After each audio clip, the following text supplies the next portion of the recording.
দর্শক, আজকের ভিডিওতে আমি আপনাদেরকে বুদ্ধি খাটিয়ে বানানো কয়েকটা স্মার্ট ফার্নিচার দেখাবো। পুরোপুরি ভিডিওটা দেখতে থাকুন। প্রথমেই মিররটা দেখুন।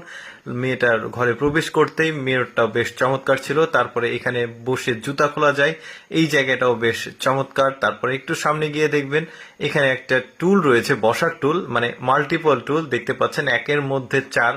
বেশ চমৎকার। এটাকে আবার ফোল্ডিং করে গুছিয়ে এক জায়গায় রাখানো যায়। এই যে এই টুলটা দেখুন, এই টেবিলটা দেখুন, বেশ চমৎকার। কিন্তু এইটাকে ফোল্ডিং করে ডাবল করা যাবে, আবার সিঙ্গেল করা যাবে। এইরকম অনেক ফার্নিচার দেখাবো। পুরোপুরি ভিডিওটা দেখতে থাকুন, একদমই এক্সেপশনাল ভিডিওটা।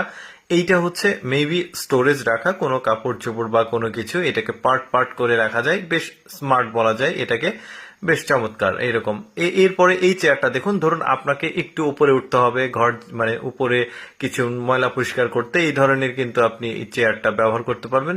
বেশ চমৎকার। এইটা দেখুন, বেশ চমৎকার একটা টেবিল। কতটা